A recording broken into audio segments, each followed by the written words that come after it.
the recording. There we go. So welcome to the first sort of, I guess, first virtual meeting of MESA students here on the Jumpstart platform. We're doing this to launch the MESA community on Jumpstart, which I think is a pretty cool, hopefully a cool tool for students to be able to connect with each other and with recruiters from all sorts of different companies.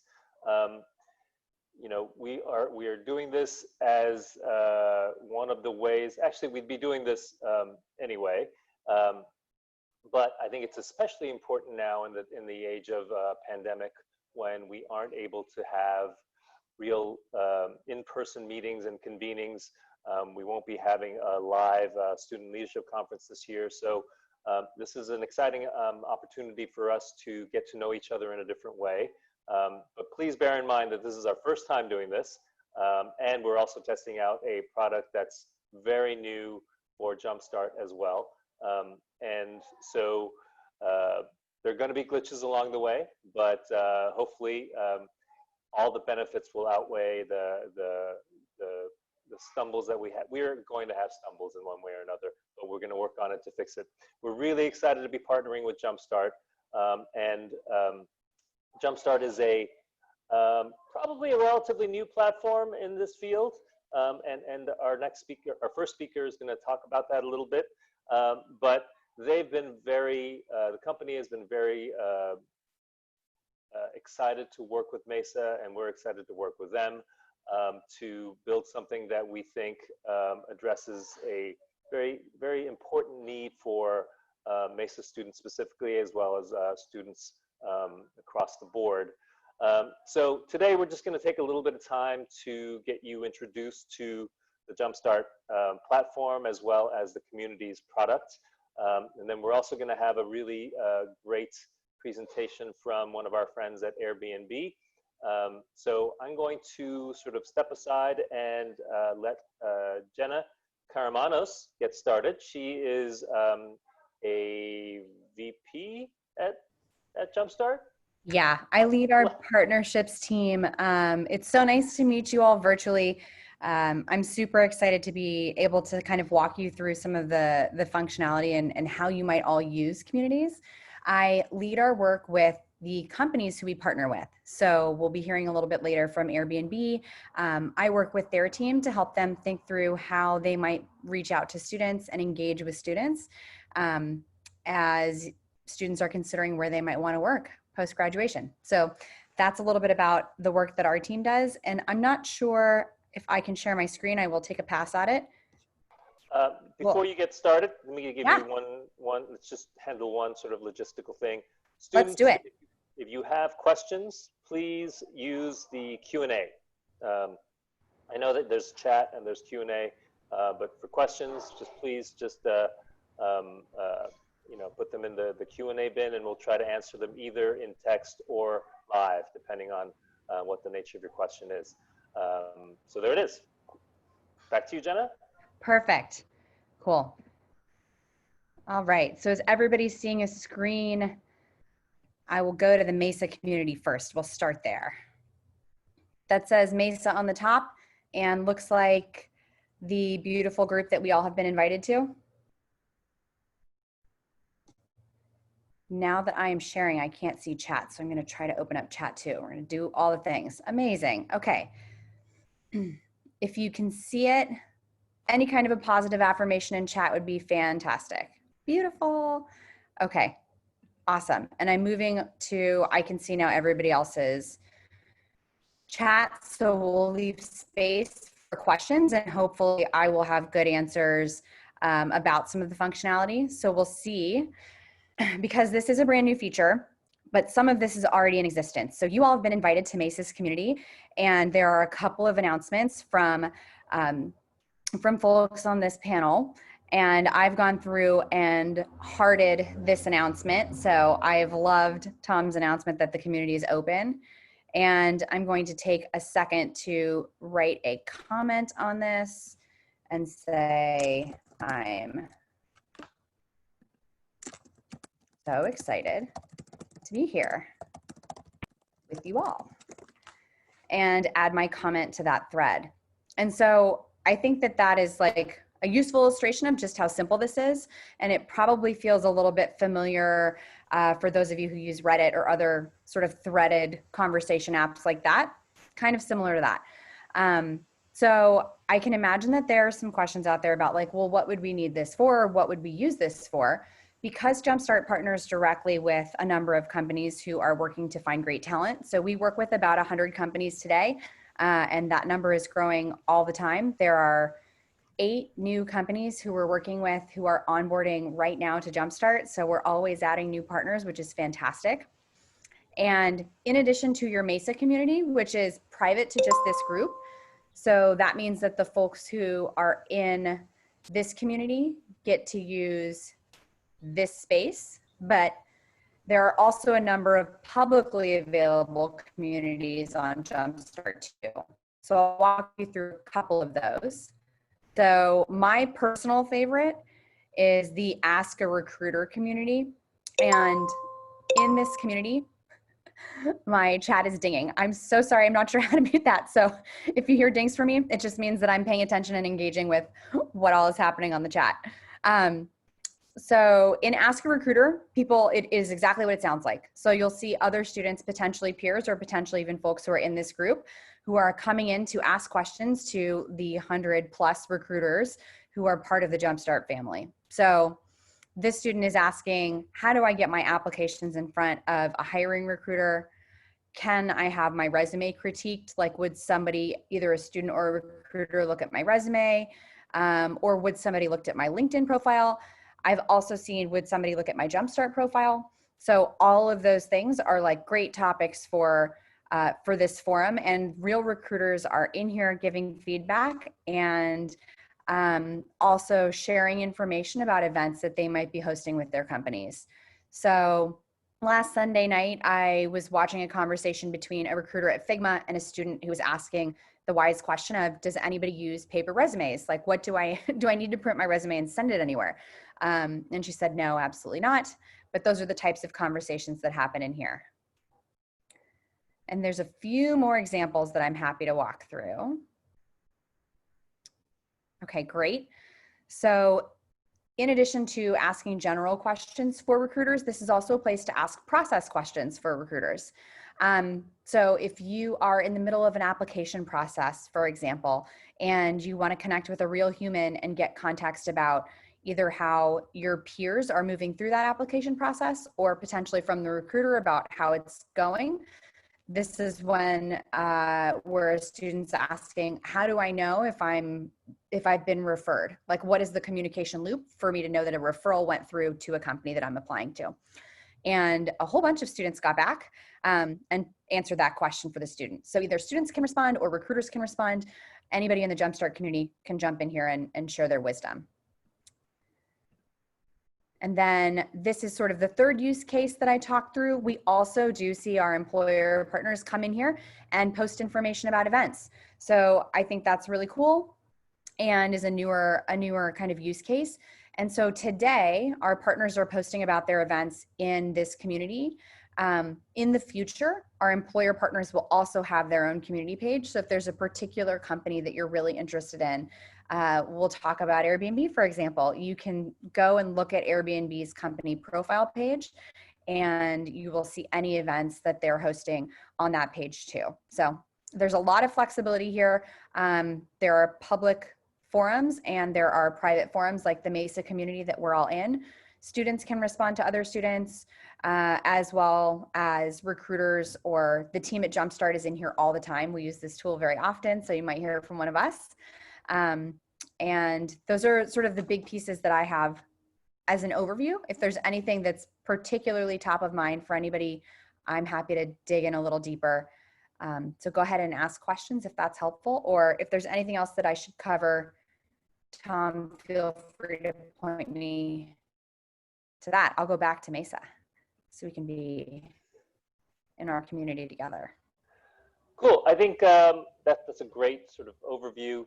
I always think that it's helpful, regardless of what the purpose of your your speech is just to hear a little bit about you and your career and how you got to your current position, and just all the good stuff about what your aspirations were and how they've evolved and things along those lines. Yeah, I'm happy to share that.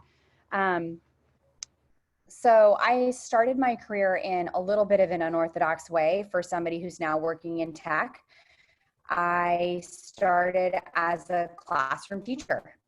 So I was a kid growing up in my family. College was not guaranteed. It was definitely not the norm, and had a couple of high school teachers who really encouraged me to go and complete my higher education and really changed my life. So it was because of those folks that I decided when I was graduating from college, I was going to become an educator. And so I joined Teach for America and taught for 3 years in New York City, and would still be in the classroom today if my principal in my third year had not left my school and encouraged me to look into supporting other early career teachers.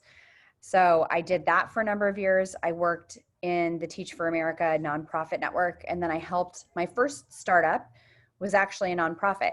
So I helped to launch a startup nonprofit that supported former educators to run for political office and become community organizers and advocates.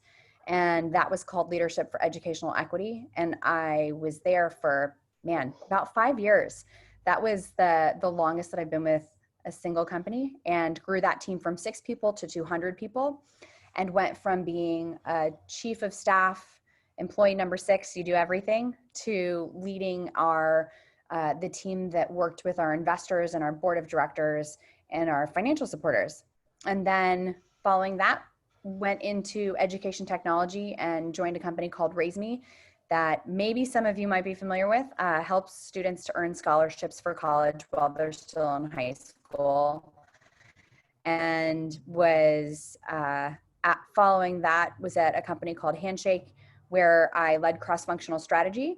I'm sure many of you also have Handshake accounts, and now am at Jumpstart. And I think the through line in my career has always been helping folks who come from backgrounds like mine, who maybe don't have every opportunity or a network that's going to pave the way for their career, to find the path for them.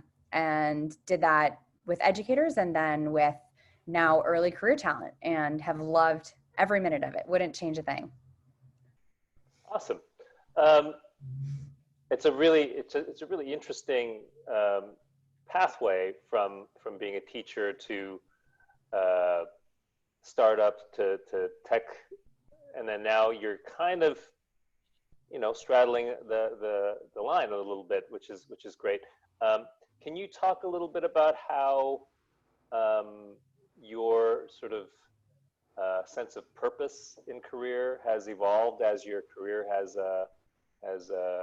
evolved as well? Absolutely. So I think that my sense of purpose has stayed pretty clear throughout. There's always been this element of how can we, at every company I've been at, how can we change the status quo to make sure that we're providing equality of opportunity or equity in access. And that's been a really cool thing to watch the industry change, while I've really held true to like that North Star for me personally, and what motivates me and helps me to work as much as I work. And so I think like that's been really nice, because I've watched the career landscape change over the course of my career. When I started, if I wanted to do the work that I wanted to do, really there were a couple of avenues. It was be in the nonprofit space, and then that was kind of it. And from there, I watched as technology companies began to shift the way that they operated from purely profit driven to more of an inclusive social impact orientation, which has been super fun to be a part of, because I think that companies can run and continue to exist, and also do good. And that's sort of a moral imperative for me and who I am as a person. I think like lots of tech companies have missions, and when you have a mission that resonates as deeply as Jumpstart's, right? Like make a process like recruiting or like hiring fair for everyone, or like Airbnb's belong anywhere. Like there are a few that you hear and you just sort of know deeply this must be part of the company's culture. And I'm lucky that has been continuous throughout my career. Very, very cool. Actually, I have one more question. Yeah. So, if you're a student, especially now, there's so many things that you have to pay attention to, different accounts, different platforms, all these logins that you have to keep track of. I mean, this is true for a lot of us. So what makes, I'm sure most of the students are also, as you were saying, have handshake accounts or accounts to other sort of recruiting tools. What makes Jumpstart different? What's the value proposition here that's different from handshake?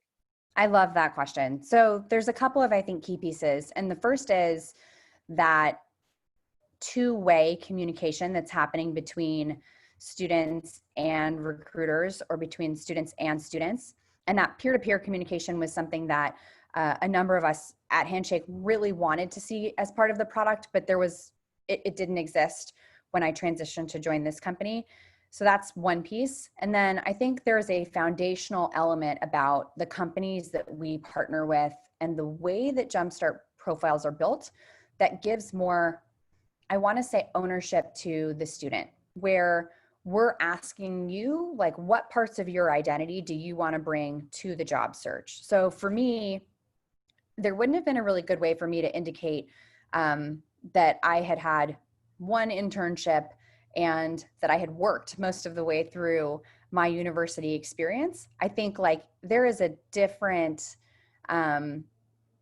there's a different flavor to the kind of profile that Jumpstart students can create, where I can add information about the things that I value and what I'm looking for in a company. And those things our recruiters actively use. They're looking to build culture in their organizations. They're wanting to be intentional about the diversity of the talent pipeline that they're building. They want to make sure that equity is top of mind for all employees who are coming into their company and in their hiring process. And I think that those pieces are really unique to Jumpstart.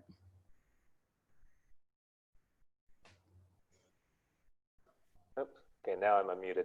That's great. Thank you for that answer. And I do want to throw it open for students. We still have a few minutes before the next presentation. So if anyone else has students that they want to, anyone else has questions that they want to ask Jenna? There's one about joining the MESA community. You should have gotten an invite to the community, but Juan, I can write down your name. If you do not have the invite, we will make sure that you get it. Oh, there it is. Other questions?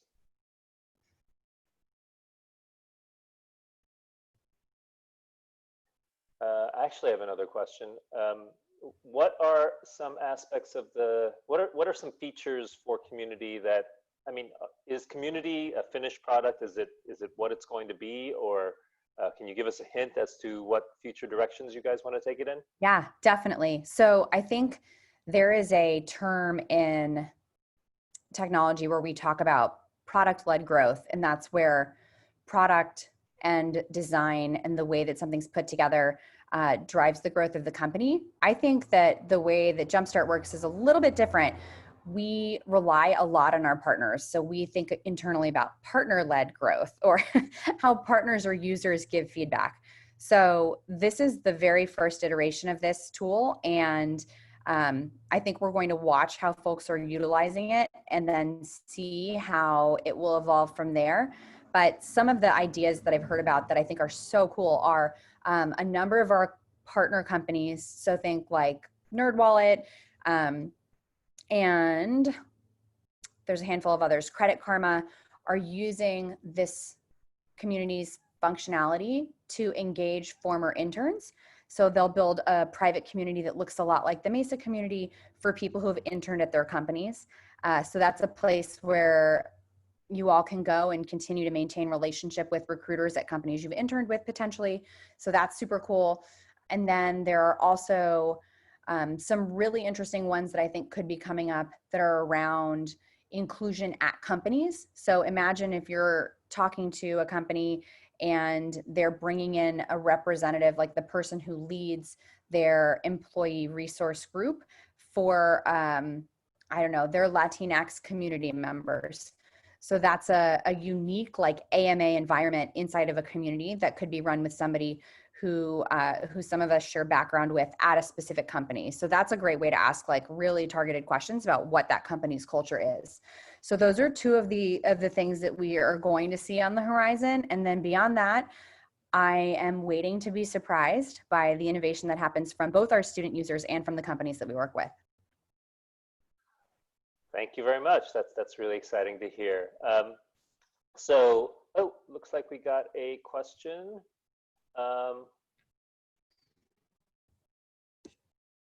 So it says, in what way would you continue to improve and move forward with this application? I think you kind of already answered that. And then how have you used your own experiences to better the networking for future users? Ooh, love that. That's a tough question for you. Haven't you been there a very short time? Yep, I've been in seat for a month, so very little so far. But I love the question, and I think part of what inspired me to come here from a company like Handshake was we're giving the students who are on Jumpstart the power to really connect with one another and network together and learn from the wisdom of the group. And that to me is a massive differentiator, right? Like that was what was missing in my family. I didn't have cousins or siblings who had gone on and done these amazing internships at these phenomenal companies because that just wasn't my family's path. So it's the ability to find somebody who is in a role or who's gone through an application process that I'm going through would A, have made me feel a lot less lonely, but B, would have helped me to be more successful early in my career. So I think a lot of it in the beginning for me was luck, and I would like to take luck out of the equation. I would like to make it so that everybody from every background can really shine and have the same baseline knowledge and not benefit from accidental privilege because of where they were born or because of their background. Great, thank you, thank you.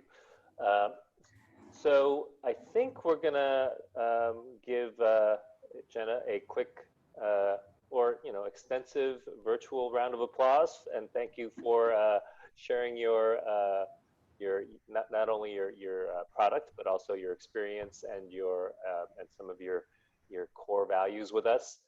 We're really looking forward to making this an exciting place for MESA students to congregate and to network and to build their fabulous careers. And we're also looking forward to continuing to work with you. So thank you very much, Jenna. Of course, happy to be here. All right, so we're going to move on to our next distinguished speaker. We're going to be, it's my pleasure to introduce Tuina Das. Hopefully I'm not butchering the pronunciation of your name. And she is she works for Airbnb. And Airbnb is one of the really sort of disruptive companies of the last decade or so. And she's going to do a little bit of a workshop on building your personal brand. So Tuina, if you could give us a brief introduction before you get started, I'd appreciate that very much. Awesome. Thank you, Tom. And thank you, Jenna, so much for your context. I feel like I've learned a lot in the past 20 minutes as well. Hi, everyone. I'm Tuhina, as Tom mentioned. I'm a university recruiter at Airbnb, and I'm super excited to be involved with MESA. And I've been with Airbnb for 2 years now, but I've been in the university recruiting space my whole career. So it's really exciting for me to meet more students and get to know you and get to know what your motivations are. And I think through this session, hopefully you'll be able to uncover some of that for yourself and start to take away some sort of thoughts and insights and reflections on who you are and what your brand is. And we'll talk about this along a couple different dimensions. But before I get started, a couple ground rules here. Please engage in the chat. It would be awesome. There are certain areas where I might ask you to do a little activity, but I'd also just love to see your thoughts if you're willing to share with your peers and all of us on some of this content. And hopefully that way we can learn together. So yeah, let's get started. Love to move on to our agenda if possible. Awesome. So we're going to talk about a couple different things in the next 30-ish minutes. The first is really, what is a personal brand, right? I think it's really important to start to get a sense of who you are, both professionally and personally, and how to align those two things to help you grow in your career, right? The end goal is for you to have a really successful career journey that you have influenced through your personal experiences, right? You want everything to be aligned, and you want to make sure that you're reflecting a brand that you're proud of and that reflects your successes. Secondly, we're going to talk specifically about LinkedIn, because I think it's a really interesting platform and the ways recruiters use it are pretty specific. So I'd love to give you some tips on how to brush up your LinkedIn profile.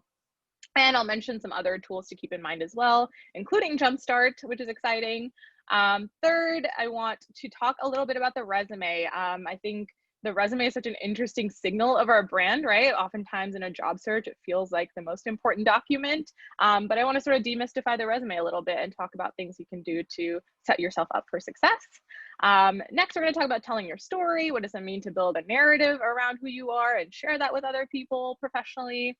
A couple other tricks and tips at the end. And then if we have time, just a quick snapshot of what Airbnb has been up to. As you all know, it's been a really interesting year for all of us, including a company like Airbnb in the travel industry. So I'd love to share some transparent news about how we've been evolving and moving forward. And then we'll talk a little bit about student opportunities, and I'll leave the room open for Q&A. So it's a lot, but promise we'll get through it together. Cool. So let's just start off talking about your brand, right? Who are you as a student and professional? We can check out the next slide. So this is sort of an old reference of a movie. I don't know if anyone here has watched Zoolander, but you know, I want to remove some of the existentialism of your brand and you having to ask this like very nebulous philosophical question of who you are. And let's pare it down to the specifics so you can really start to crystallize that and build a really kind of impactful brand around it. So I wanted to first start off with a definition, right? What is a personal brand? A personal brand to me is a way of establishing and then constantly reinforcing who you are and what you stand for in your career and your life. And you know, you hear the word personal, but truly your personal brand should reflect you and your professional brand, because who you are and what you do should be integrated or at the very least aligned, right? Your values in life probably extend into the values that you bring into the workplace. The second thing to note about your personal brand is that it's evolving, right? Don't feel like you need to establish it today and it can never change again, right? This is dynamic. And as you bring in more internships, more life experience, more personal experience into your repertoire, you can add and change and evolve your brand as you feel relevant, right? And let me give you a quick example of my own brand. I don't know if anyone who's on the line has had a chance to look at the speaker bios for today, but my presenter bio is an example of my brand, right? It shows a little bit about what I'm excited about in the context of my work and also a bit about who I am. And so if you guys haven't had a chance to look at it, go back and check it out. If there's anyone here who has similar interests, would love to connect with you in communities, would love to learn about all of your interests, right? It's a great place to start. Cool, would love to move on to the next slide. Awesome. This is just another opportunity to think about, you know, what's great about you, right? In this case, Andy Dwyer is really confident that he's a nice person, and that's a part of your brand, right? If you're able to confidently say that and represent yourself in this way, that's really great. So on the next slide, we're going to have some tips around how to start thinking about your brand, right? There are a couple of key pieces. So one, this is an opportunity for you to be introspective, right? You should reflect on your strengths and your core skill sets that you're developing or that you want to develop to achieve your goals, right? And I think the first kind of very foundational way to do that is make a list, right? Make a list of the things that make you stand out, the things that you are developing in terms of your skills and your toolbox of things that you want to work on. And that list will start to help you crystallize what are the highlights within that define your brand. Fourth, define your audiences, right? Once you have an idea of who you are and the things that you stand for, try to define the different audiences that might need to interact with your brand, right? A recruiter might need to hear about your brand in a different way than a hiring manager or an interviewer or your peers, right? So it's really important to start thinking about the audiences that you will expose your brand to and how you do that. Next, I think this is something I recommend to folks in interviews, to a lot of different aspects of your job search and your career journey.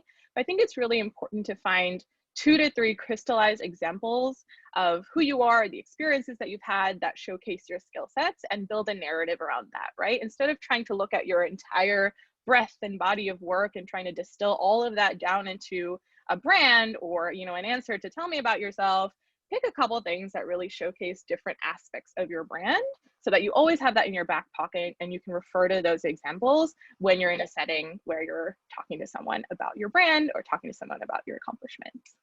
Next, I want you to work on your career fair pitch. We're going to talk about that a little bit later. We're going to talk a little bit more about embracing networking and events. And then lastly, one thing that I think is super important is being consistent. It's really important that if you're representing your brand somewhere, you want to make sure that it's consistent across channels, it's consistent across conversations you have, so that there are no mixed messages, right? So that everyone that you're speaking to and sharing your brand with gets a really good sense of who you are and what you stand for. So on the next slide, we're actually going to do a little activity around making this list. So here are some questions and areas of reflection that I pulled that I think are really good foundations to start thinking about your brand. So what I'd love is if you all on the line have like a pen and paper on hand, or if you're using like notes or Quip or something on your laptop, if you could take maybe 3 to 5 minutes to pick maybe 2 to 3 of these questions or a section that you're really interested in and just brain dump some of the answers to these questions. And I think that'll start to help you uncover who you are, what you're motivated by, what your brand potentially could be. So would love to maybe have Danielle or Tom start the clock, give you 3 to 5 minutes. Another thing I'd love is if anyone's willing to share answers in the chat or the Q&A, please let me know. I'd love to see kind of how you're thinking about these opportunities. Oh, also, it looks like the questions are repeated on 2 of these slides. That's a mistake, but you know, just there's lots of them. Pick 2 or 3, make it work. And we'll come back in maybe at 1:40, if that sounds good to the group. Cool. All right, I'm counting down.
Awesome. Thanks everyone for taking a stab at putting together some reflections on who you are, what motivates you.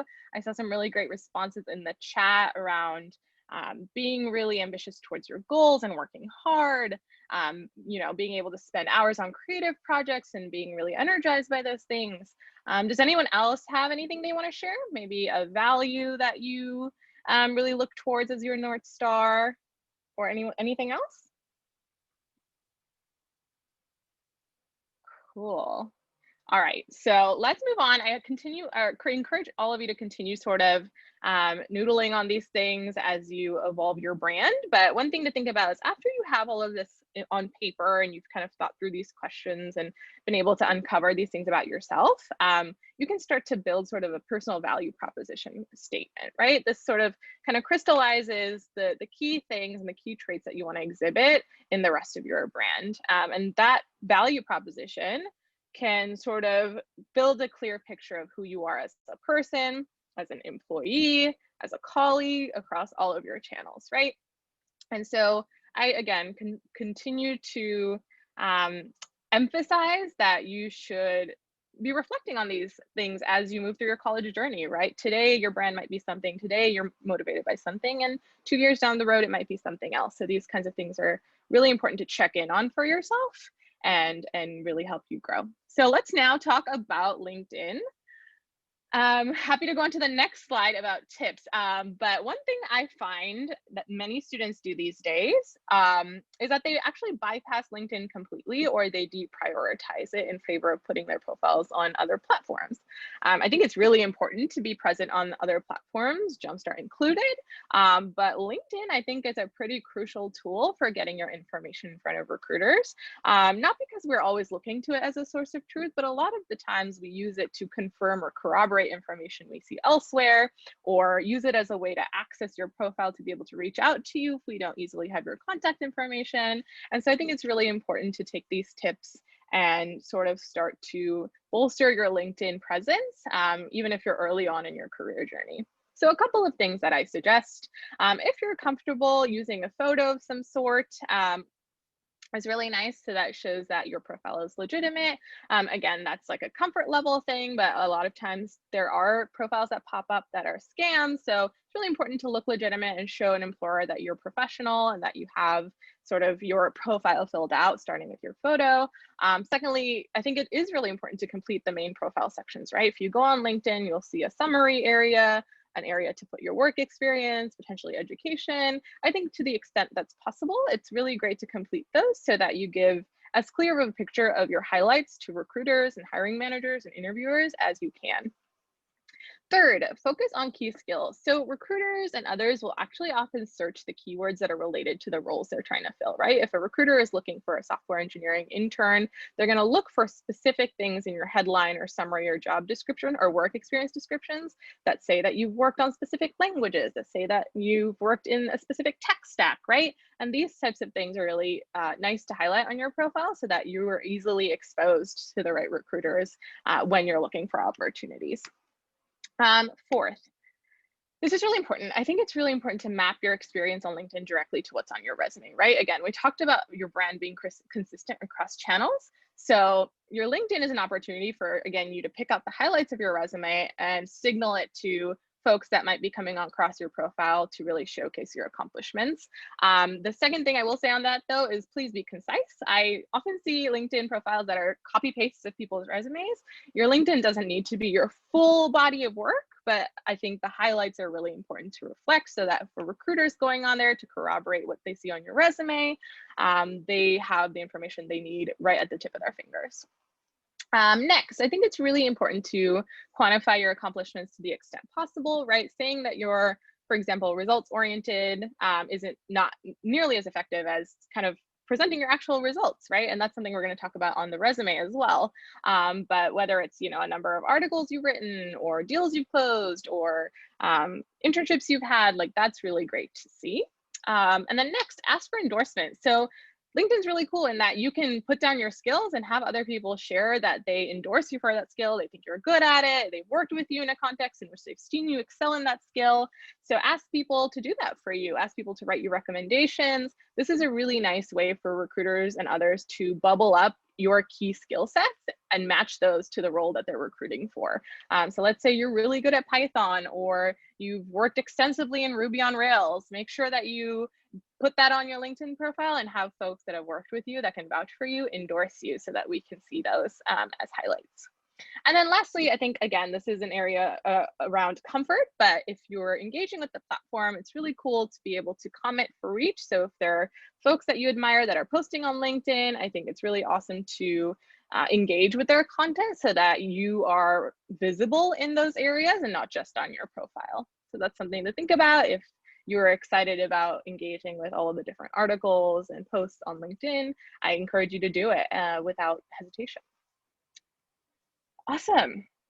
So a couple other platforms, obviously, I wanted to mention. There's so many places, as we were talking about earlier, that you can be present online as a student.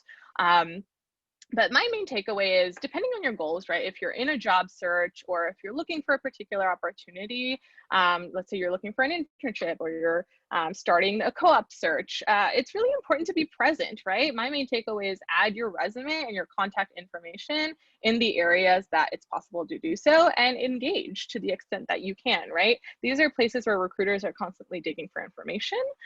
So for example, if your resume is not attached to your profile, we're getting an incomplete picture of who you are. Or if your email is not readily available, maybe there's an incredible opportunity for you and your background matches very well, but the recruiter has no way to find you, right?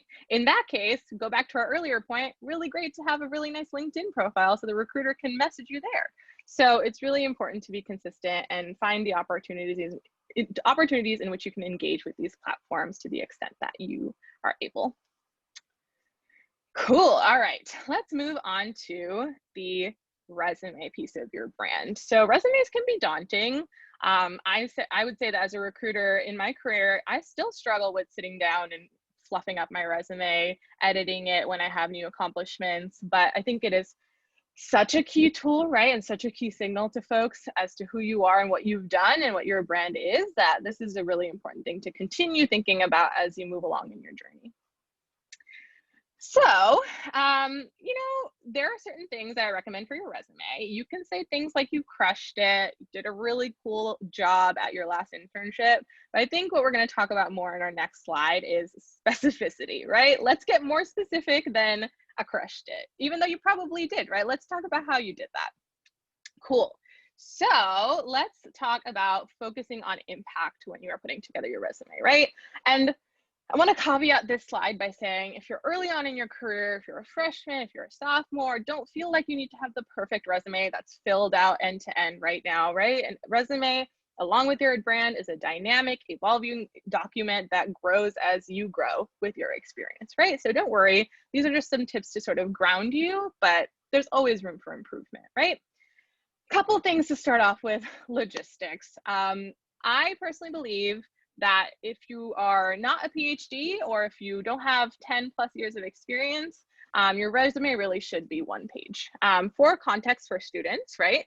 It really depends on the company you're applying for, but a lot of the times, if you're interested in companies with a relatively steady volume of applications, recruiters have maybe 20 seconds to look at your resume. That's not a lot of time, right? You've spent tons of hours putting together this list of accomplishments, but on our end, we have 25 seconds to evaluate your potential for a role. So keep it short, keep it tight, keep it concise, and crystallize what you want to say. Secondly, this is interesting. This is an interesting point. So I think that function for a resume is a lot more important than form. Caveat: if you're in design, if you're a UI UX designer, if you're a product designer, if you're trying to map your resume to what your portfolio style is, do that. But I think at the end of the day, I would put fancy graphics and colors in the background and really push forward the things that you've done and really highlight the evidence around your brand and the work that you've accomplished. So how do you do that? My foundational framework as a recruiter, the thing that I look for in resumes is not just I did X, right? A lot of times on a resume, I'll see things like, here's the 5 things that I did at my job. But instead of that, what's frequently missing is the result of your responsibilities, right? Not only what you delivered, but how did you deliver impact through that work? What were the changes made? What were the processes updated? What were the statistics achieved, right? That's really important to share because that shows that you actually did work that had influence and didn't just do work to do work, right? So the foundation I encourage you all to think about your resume in is I did X, which resulted in Y outcome or impact, right? That second piece is really crucial, and that is the evidence that we want to see. So I also want to say that not every accomplishment that you made will necessarily fit this mold, right? But the more often that you can, the better, right? Let's say 75% of your resume is based on this impact model, and the other 25% was truly you just completing these large scale tasks that needed to be done. You can reflect that as well, but the more you quantify your accomplishments by impact, use data-driven evidence, use qualitative markers of results, right? I made this process different and it resulted in a change so that 10 more folks could get onboarded onto the team within 3 months. These are the kinds of things that are really important to reflect. Next, I think it's really important to put your skills and technologies at the bottom of your resume. I think readability of a resume is actually really crucial, right? Again, when we go back to 30 seconds to a minute to look at your stuff, recruiters need to be able to quickly point out the things that they need to see. So I suggest, starting with your education up top, starting with, and then putting classwork next. It's very important for us to see what classwork you've taken so we can see where you are in your sort of major and your journey throughout the concepts that you're learning. So we know if you're ready or qualified for a specific role. And then at the bottom, I think leadership, volunteer experience, and skills and technologies can go in that order. The other thing that I personally suggest, there is no need for a summary section on your resume, right? A lot of times I see people waste maybe an inch or two of margin on a 3-sentence summary saying that they're results oriented and can solve problems and are looking for XYZ job. All of that should be apparent in your bullet points around your accomplishments, right? When I read your accomplishments and scan the evidence around what you've done and how successful you've been, that should tell me who you are. That should tell me you can problem solve. That should tell me that you're results oriented and can work with others, right? So don't feel like you need to waste time on a summary or a bio section on your resume. You can drop that on LinkedIn. Awesome. And then, as I mentioned, classwork is key. Drop that at the top of your resume. And then leadership and volunteer experience is super important to reflect, right? For recruiters, oftentimes what's really exciting is not just how you apply your major or your field of interest in school and at your internships, but how you show a passion or interest in that area outside of those channels, right? Are you maybe participating in hackathons, right? Are you taking leadership in student orgs? Are you doing self-started projects or building an app? Are you collaborating with folks, or do you have GitHub projects? All of these things are things that I think are great to reflect on your resume because that helps you stand out from the crowd. And then lastly, as kind of a way to tie all of this together, right? This is a lot, I know it could be overwhelming. My suggestion for building your resume is this. Don't start by trying to fit this mold, right? A lot of times it's really hard to sit down and say, okay, how do I take all of my accomplishments and quantify them and put them into this impact framework and then make sure it fits into one page? It's difficult for me. So what I suggest is actually brain dump everything for each of your work experiences. Write down bullets, write down paragraphs, write down everything you've done, write down all the different impact you've made, right? And then once you have all the options, your menu of accomplishments and evidence on the table, you can start to go back and edit, pick out highlights, scrub until you get to that one-page crystallized resume. And then the other thing I suggest is as your resume evolves with your brand, keep old versions. You might need to reference things, and it's also a really great way to track sort of the timeline of your brand and accomplishments, right? So for example, I still have my resume from when I was graduating college from 3 years back. And what that does is if I am looking at a role in the future and there's a specific qualification that was on one of my previous resumes that I had something to do with, I can pull that back instead of having to remember, oh, in 2014, which at this point is a long time ago, what was I doing? A resume is a really clear way to keep track of your accomplishments. So save old versions, many years down the road, it'll be a really great way to see how you've evolved in your brand and in your career. Awesome. Oh, we have a question. Let's, I'll take those at the end, but let me just take a quick look. Awesome. I will get to you soon, Noah. Let's talk about telling your story. And I think the most effective way on the next slide to tell your story is to network, right? To get yourself in front of people so that you can expose your brand to them and tell your story. So how do we do that? A couple of tips that I have are around building your pitch, right? The first is tackling this question of, tell me about yourself, which is a tried and true question in many interview processes. These days, that question might sound a little different, but at the end of the day, the things people are asking you, or the thing that's at the core of the question is, who are you? What is your brand in a concise way? So what are people hoping to hear, right? Again, this comes back to picking out those 2 to 3 highlights from school, from your work, or your personal life that you can point to as your sort of shining star accomplishments, and that you can share in this moment when someone says, tell me about yourself. Keep it concise and high level, right? A lot of times when I ask this question, or when I'm asked this question, there is even a tendency even for me to start, getting really in the weeds of the last thing I did at my last job because I'm super excited about it. And then you're going on a tangent and not able to share a kind of the wider picture of who you are.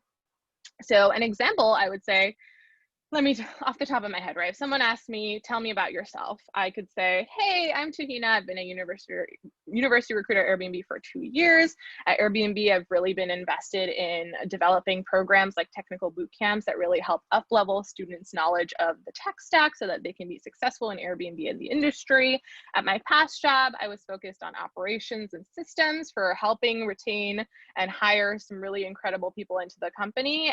And throughout all of these experiences, my priority has been candidate experience and providing really great opportunities for students to learn and grow, both through programs, campus engagement, and other opportunities to engage, right? Something like that. Obviously, that was off the top of my head.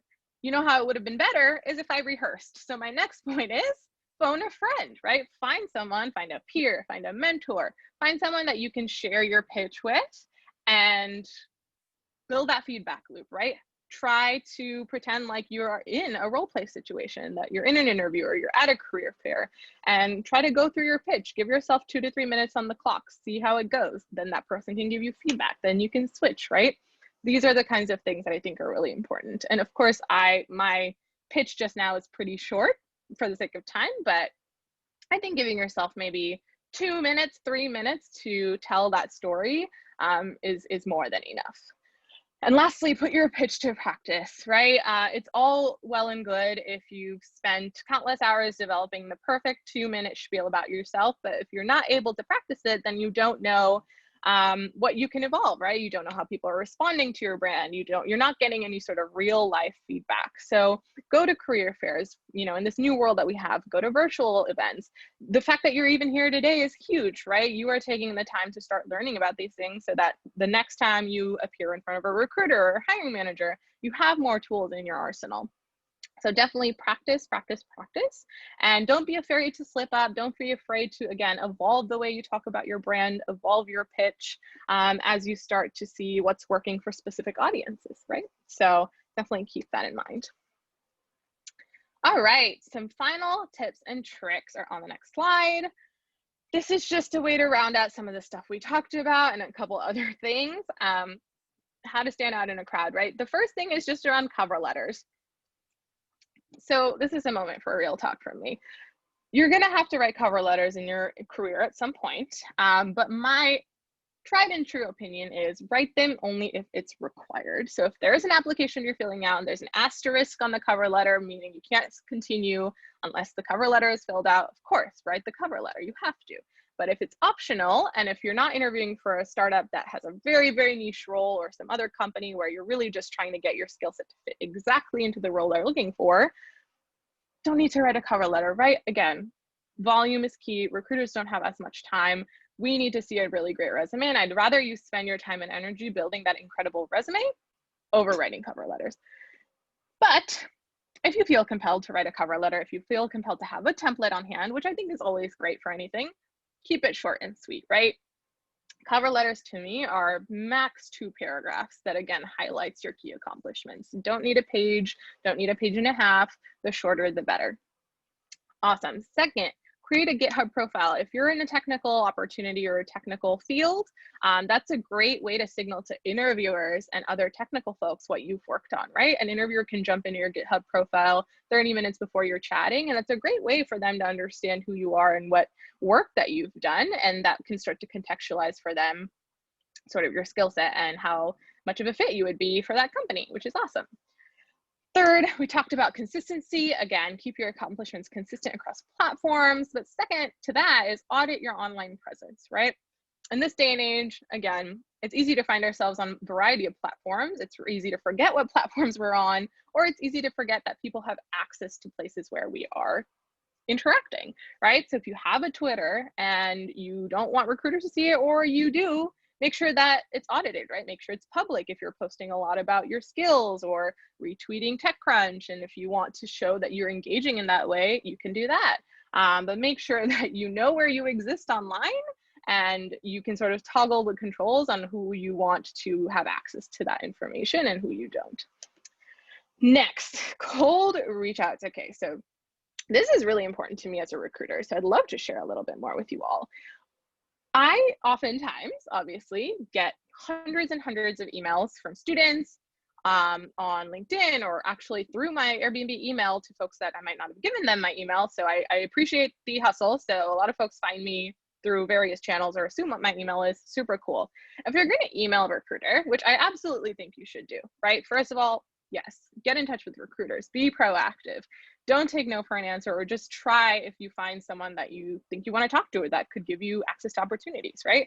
But if you're doing that, be strategic and be personal, right? That's our goal as recruiters, is to give you a personal experience. So if you're trying to get in touch with someone at a company that you're excited about, first is be strategic, right? Instead of spraying to play, instead of emailing every recruiter under the sun, it's really important to go back to your brand, right? Go back to your brand and say, okay, my brand tells me that these 10 companies are showing me that they can meet the needs that I have, and that their mission aligns with my brand. So I'm going to reach out to these 10 companies. And when you do reach out, make it personal, right? It's really easy to BCC 500 recruiters on an email that just says, hey, I'm Tuhina, please hire me. But the more you can sort of funnel that pipeline of your interest and say, hey, Tuhina, I actually saw you were a recruiter at Airbnb, and before that you worked at Dropbox. I'm really curious to hear about your experience, and I'm also interested in this internship role that you have open.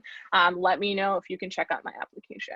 That sits a lot better with recruiters, and that makes us more inspired to help out, right? Especially when the volume of folks that reach out is so high. So that's a big tip I have for you.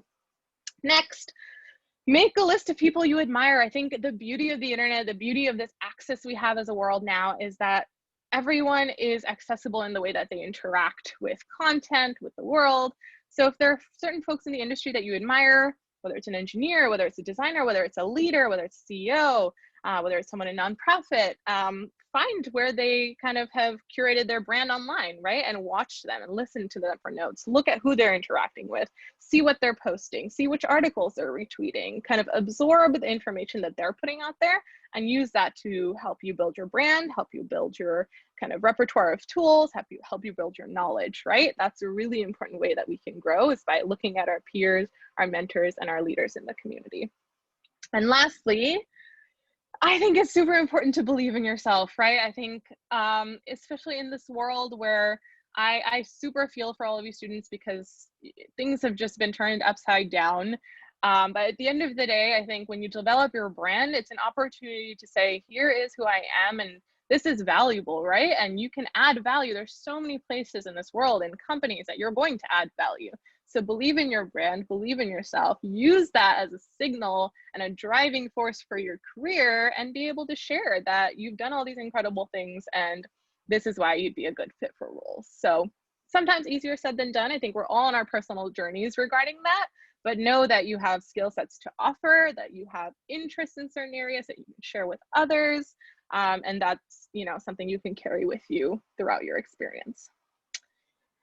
Cool, on to the next. So that was mostly what I had for tips and tricks. I'm going to go through a super quick Airbnb overview, and then I'd love to follow up on that Q&A and answer any other questions. But let's just zip through this. I'd love to share with you kind of what we've been up to. This is just a quick snapshot of Airbnb's leaders. I wanted to show you that we have a pretty large group of folks that are involved in sort of steering our ship towards the direction that we want to go in as a company. So next, I want to sort of talk about our mission. So on the next slide, you're actually going to see our mission statement as a company. Airbnb exists to create a world so that anyone can belong anywhere, right? And for us, belonging and anywhere, right? What do these things mean? What does anyone mean? So for belonging, it means really feeling connected to people around you and to the communities around you, right? And anywhere for us truly means that when people are traveling or experiencing new things, they can do that through all the channels available. And then again, with anyone, it's really our goal to provide access to experiences and connection for truly all people of all creeds, backgrounds, and from all walks of life. And that's something that we prioritize as we build our community in Airbnb. So what is our role in building this mission, right? Airbnb employees, we are in partnership with our hosts to help our guests find belonging, right? So our hosts are our partners and our guests are our customers, and we want to connect these two groups to help them find belonging. And that's what sort of our charter is as a company and as employees. Awesome. And so I think a lot of the ways that you really do that is through community, right? Airbnb is truly united with our community to try and create this world that we want to see, where people are connecting over boundaries, over all sorts of backgrounds, and over borders, right? So our goal at the end of the day is to build community, to uplift community, and to energize community to do this work and foster belonging. A couple community fun facts that I just wanted to share. 83% of our hosts are outside of the US. So Airbnb is truly a global community at this point, and it is our priority to ensure that we support hosts and guests all around the world. And this is obviously, really exciting that internationally we have so much support and excitement from the hosts on our platform. Next, we have 55%, actually, I believe this number is a little higher now, 55+% of our hosts identify as women, which I think is super exciting because we want to provide this access to hosting and entrepreneurship and building economies and community to folks of all backgrounds. So it's really awesome to see that there is a group, or there are opportunities for everyone as hosts. Next, I love this stat. At this point, I think it's almost 400 million, but 400 million plus nights have been had on Airbnb where hosts and guests are from different countries. And that is super awesome to me because it shows that people are meeting across borders, across country lines, across different creeds, and really getting to connect and meet someone that they may not have otherwise met and have an experience that they may not have otherwise had, which I think is a really powerful thing. And then our last fun fact here is we've paid out at this point, actually, again, these stats are a little old, $70 billion+ in payouts to our hosts. And that is super exciting. We are driving entrepreneurship. We're asking hosts to contribute back to their communities. And the way that we do that is by energizing them and energizing the economy and being able to drive this entrepreneurship to our hosts to then, build community and build connection. This is a quick slide about just how our company is structured. I won't spend too much time on this, but currently we have our 4 sort of core product areas: homes, which you all are probably familiar with; experiences, China, because we have to operate differently in China; and then Airbnb.org, which sort of spearheads our philanthropic efforts through the product. Then we have a bunch of platform teams supporting those core product areas. And then we have the central teams, which support sort of the logistics of running the business. So that's like finance, marketing, recruiting, legal, etc. That's kind of how we're structured. I think it's always fun to see because different companies do things differently. Awesome. So embracing the adventure. This is just one thing that I want to talk about because we are driven by curiosity and optimism. This is one of our actual company values. And I think it's especially relevant in these times, right? The last 6 months have been an adventure, for better or for worse. And we want to embrace the opportunities we have through this adventure to do good and build community. So a couple ways that we're doing that. This year we explore new ways of connecting. And one of those ways was through online experiences. I don't know how many students on the line have taken any, but we've had experiences on Airbnb on the platform for a while, and those are activities you can do in person with hosts in various areas. But this year in April, very recently, we moved a lot of our experiences online. So it's a really great way of connecting with your friends, with your colleagues, with your family, to host activities with professionals and subject matter experts and have a really good time. So this year we did online experiences where you could cook with famous chefs like David Chang, or I've taken an online experience. I've taken quite a few now, but I took one that I really loved where I did meditation with sheep in Scotland. So this woman took us on a virtual tour of her beautiful sheep farm out in the Scottish Highlands, and then we meditated with her daughter. So like these kinds of experiences that, you know, I can't go to Scotland right now, but I can still have this in my home and have a really good time are just great ways to connect with my friends and family. So if y'all have the opportunity, I highly suggest checking them out. They're super affordable.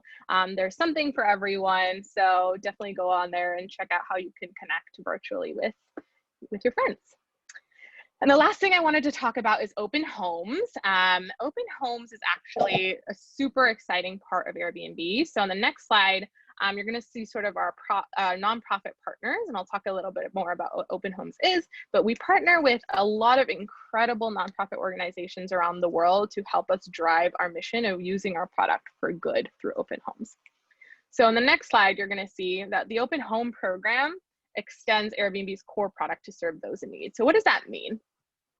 Moving on to the next slide, it essentially means that, this slide sort of gives you the rundown of what Open Homes does.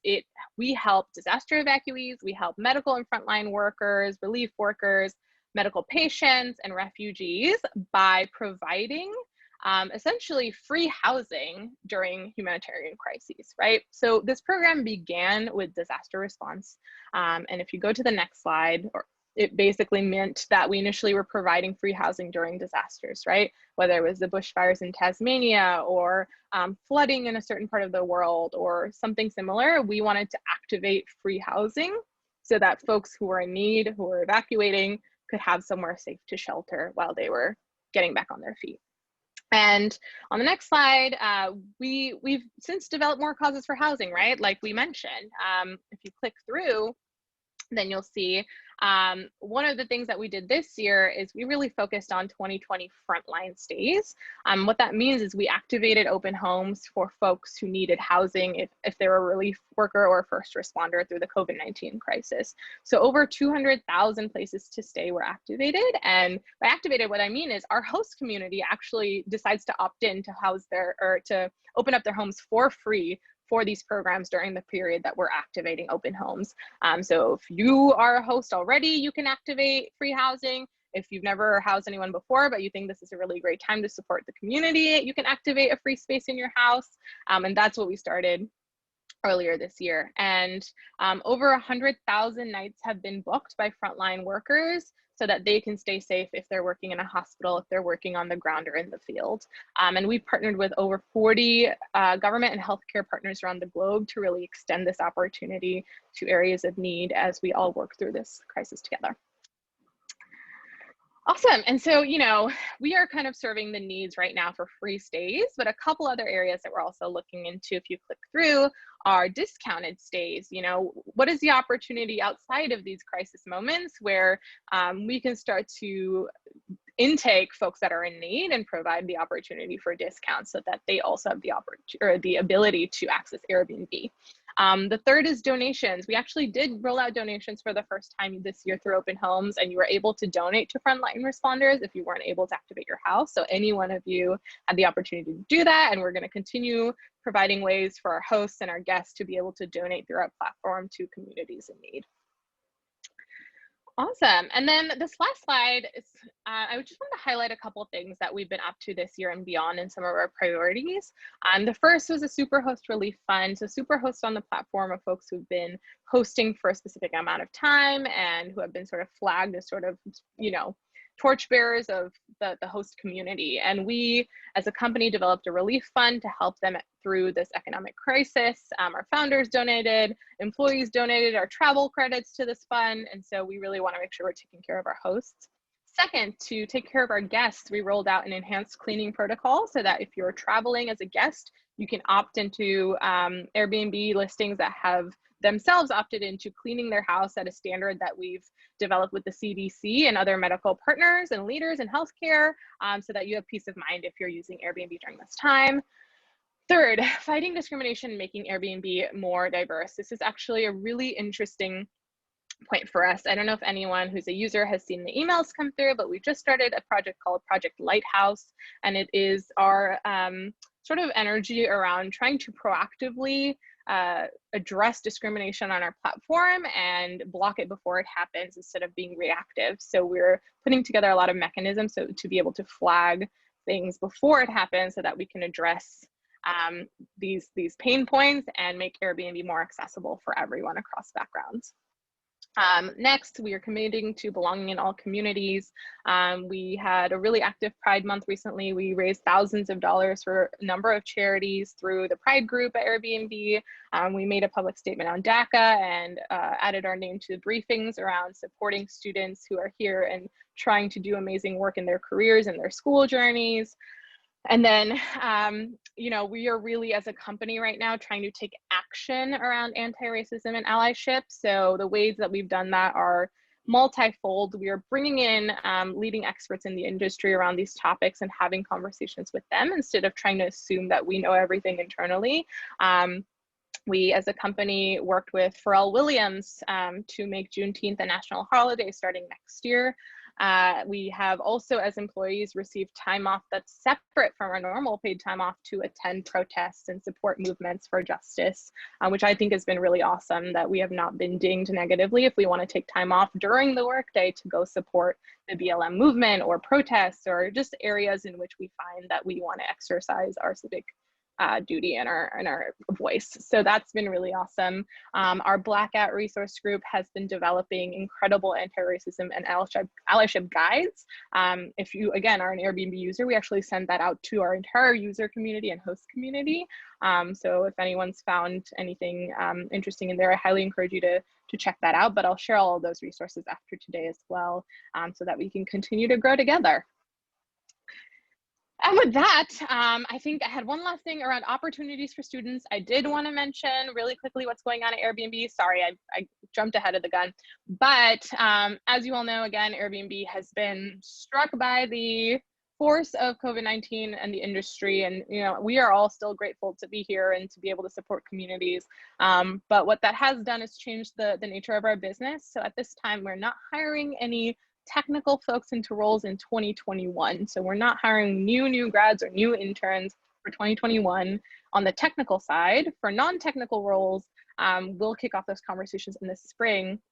However, we are actively engaging folks now who might be interested in 2022 opportunities, which is kind of crazy to think about because it's so far out, but that's really the reality of where we are. So we want to get to know you now in case you're interested in opportunities 2 summers out. We would love to chat. And even if not, we would love to continue engaging with you through the Jumpstart community, so you can voice what you want to hear of more from us and how we can support you in your journeys. And that is all. Sorry, I went over time, but I'm excited about this. And I hope you all found some takeaway here that you can use in your journey. And now I will stop talking. Thank you all so much. Actually, thank you, Tuina. Could you actually, though, answer that question that you were going to answer? I would love to. All right. So Noah has asked, on a resume, does general volunteer experience look as close to or as impressive as volunteer experience similar to the line of work you're attempting to be hired for? That is a great question.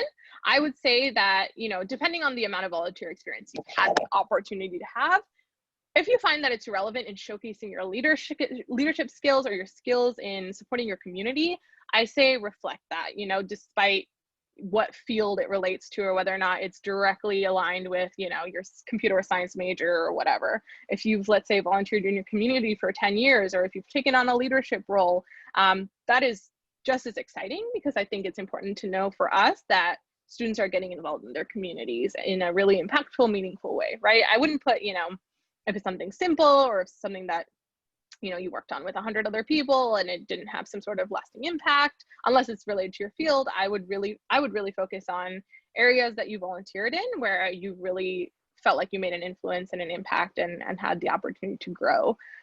So I think regardless of whether it's related to your field of study, I would reflect impactful volunteer experience on your resume. And then if you find, 4 years down the line, you're a senior and you're running out of room on your resume and it's looking like 2 pages, you can start to optimize for which bits of volunteer experience or which bits of leadership are particularly exciting to reflect for your employers, right? But at the beginning, if you have the space for it, drop in the volunteer experience that is really meaningful to you. As long as it's meaningful to you, right? That's something you want to reflect on your resume because that's your brand. And so I would start by thinking like, is this meaningful to me? Is this something that I'm really proud of? And is something that I want to show people I'm proud of? I would put it on your resume. I hope that helps. Cool. I think you got a couple other questions. Cool. I think the first question around an example of an effective resume, we could probably, I don't know if you want to share one of those, but like we could probably put it up, we could share it within the MESA community along with maybe your presentation so that folks could access it within communities. Yeah, that sounds great. I don't know if I have like a technical resume off the top of my head because I wouldn't want to share someone else's sort of private information, but I'm happy to share my resume and put myself out there, and it's a little scary, but if you all want to take a look, I think I've done some work on mine, and it can at least start to help you contextualize like format and the types of things to highlight. So I can do that, and you can all pick apart the work that I've done and ask questions. Cool. That sounds like folks think would be helpful. So if you wouldn't mind posting that, I think we'll get you onto the community and you can post it on community. Obviously, black out the relevant. You don't want people like, calling your personal phone or whatever. Totally. Yeah. Go ahead. And then we have another question about how to include class projects that would reflect well on someone's resume with equally relevant work experience when we can't go over 1 page in length. Got it. Okay. I think that's a really good point.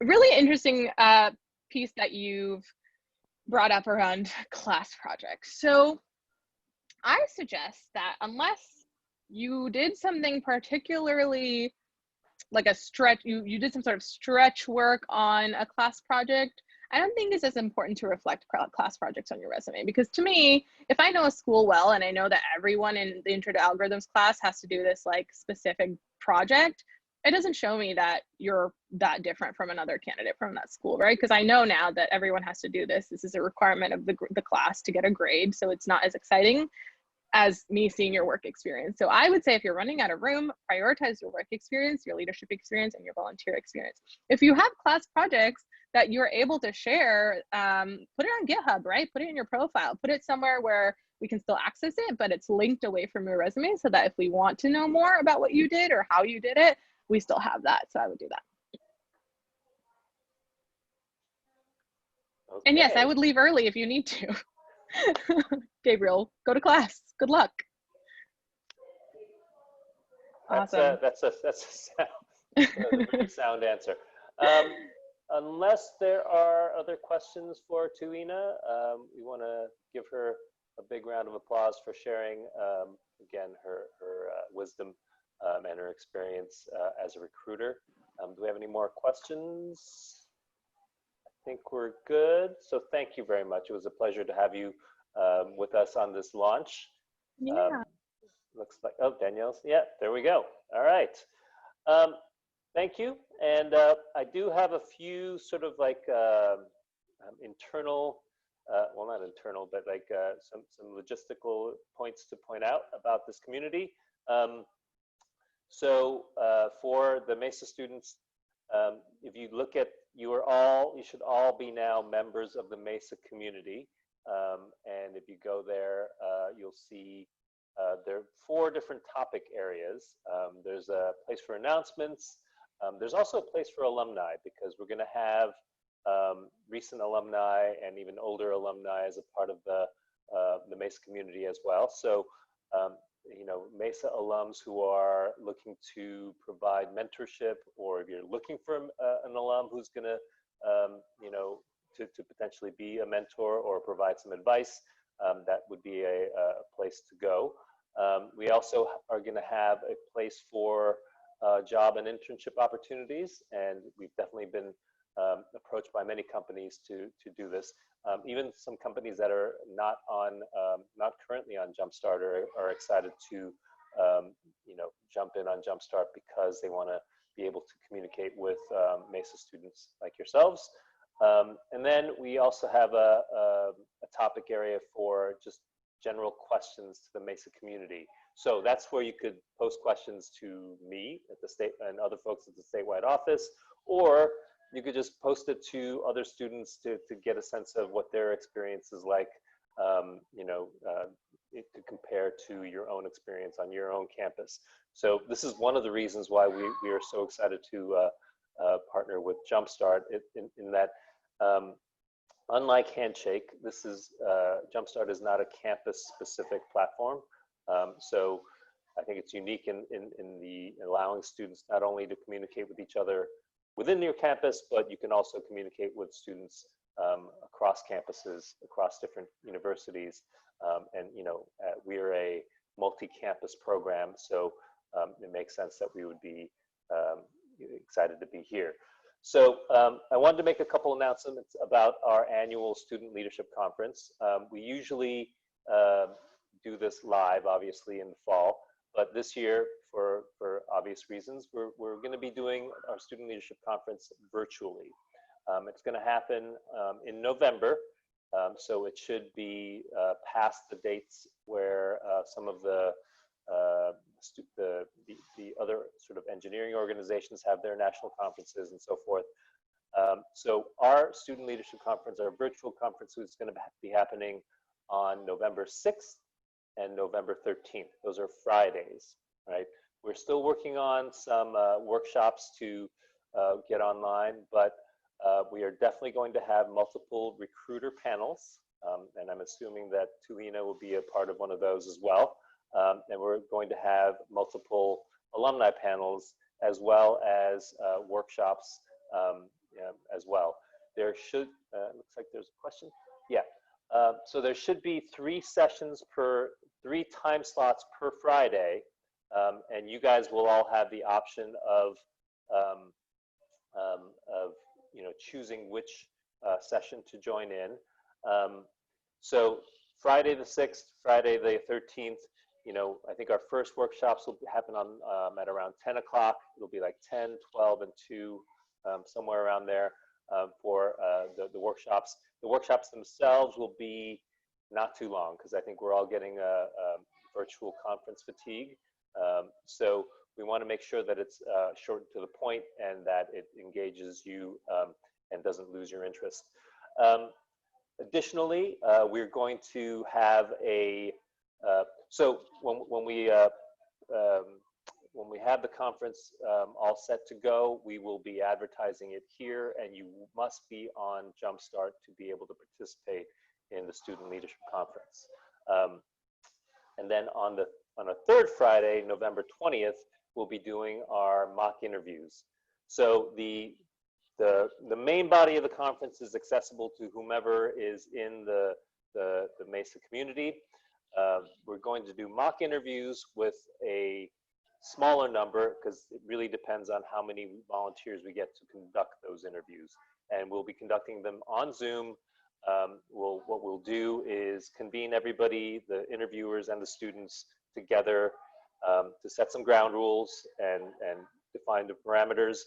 And then we will be putting you into individual breakout rooms. So the UCOP account for Zoom has a limit of 50 breakout rooms. So in any given session, we can match 50 interviewers with 50 students. If somehow we get more than 50 people who are willing to interview, then we would actually do multiple sessions on that Friday.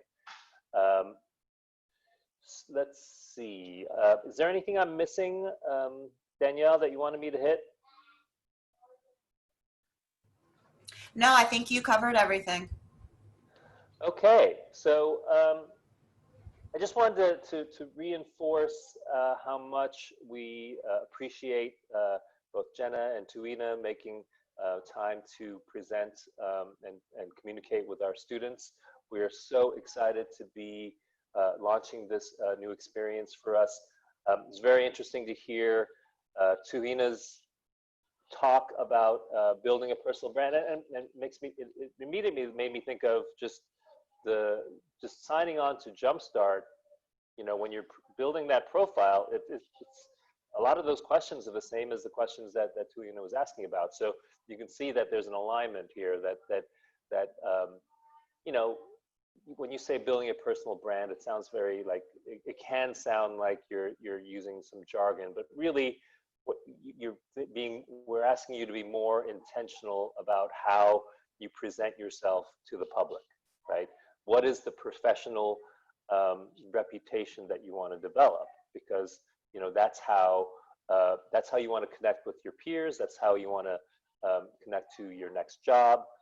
It really is like, you know, being very thoughtful and conscious about how you present yourself to the world. So it's great to see that what Airbnb is doing is very much in line with Jumpstart and their approach, and we're excited to be a part of it as well.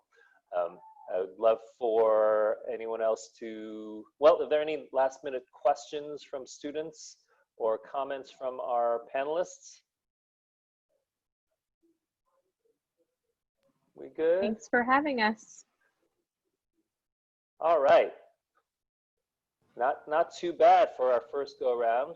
Hopefully this will be the first of many, but we will all see you soon. Thank you very much, and have a great rest of your day. Thank you. Take care, Thank you so much. everyone.